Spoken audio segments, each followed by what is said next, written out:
অন্তর্বর্তীকালীন সরকারের 133টা অধ্যাদেশ, এর মধ্যে ইতিমধ্যেই 20টা বাতিল হয়ে গিয়েছে। এগুলো আর নতুন করে আইন করার কোনো সুযোগ নেই।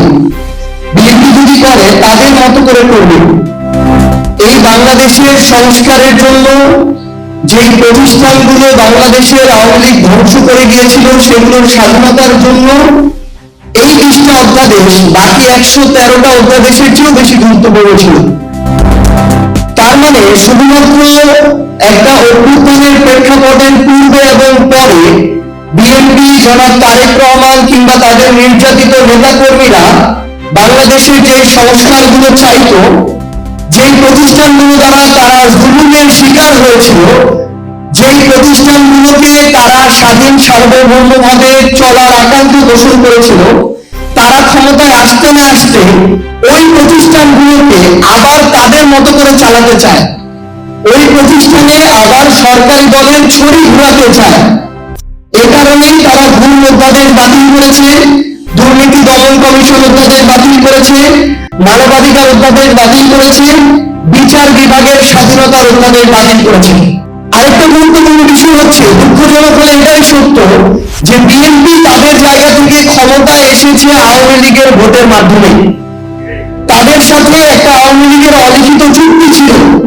আওয়ামী লীগের বিভিন্ন নেতা কর্মীরা, ইভেন শেখ হাসিনা পর্যন্ত দেশের বাইরে বসে এখন এই কথাগুলা বলে।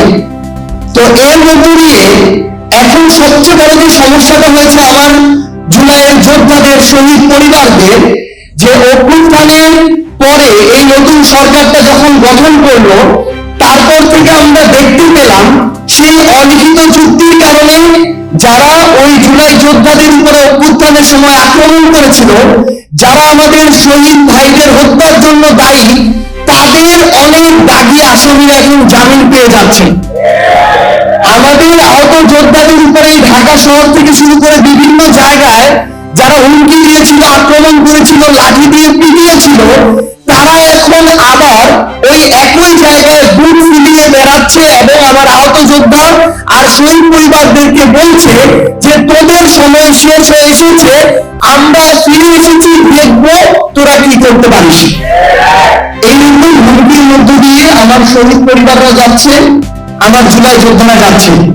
আমরা বিএনপিকে আহ্বান করব যে আপনারা যদি আপনাদের জায়গা থেকে মনে করেন যে আপনারা বিরোধী দলের কবর খুঁড়বেন, আবার নিজেরা সংসদীয় স্বৈরতন্ত্রের পথে হাঁটবেন, তাহলে মনে রাখবেন ওই কবরে আপনাদের জায়গাটা হবে সবার আগে।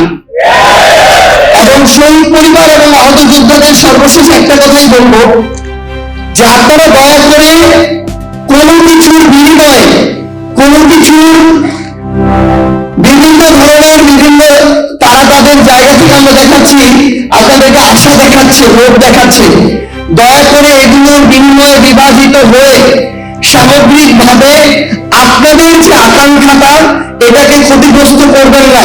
কারণ এই আকাঙ্ক্ষা যদি ক্ষতিগ্রস্ত হয়, বাংলাদেশ ক্ষতিগ্রস্ত হবে, আর বাংলাদেশ ক্ষতিগ্রস্ত হলে আপনিও বাংলাদেশের অংশ, আপনিও এটা হবেন। আমরা আপনাদেরকে কোনো দলের ব্যানারে দেখতে চাই না। আমরা চাই সকল শহীদ পরিবার এবং আহত যোদ্ধারা একসাথে যে আকাঙ্ক্ষা নিয়ে আপনাদের পরিবারের মানুষগুলো জীবন দিয়েছে, আপনারা ওই আকাঙ্ক্ষার পক্ষে থাকুন। যদি আমরা এর পক্ষে কথা বলি তাহলে আমাদের পক্ষে কথা বলতে পারেন, যদি আমরা বিপক্ষে কথা বলি তাহলে প্রয়োজনে আমাদের বিপক্ষে কথা বলবেন। সবাই ভালো থাকবেন, দোয়া করবেন। আসসালামু আলাইকুম ওয়া রাহমাতুল্লাহ।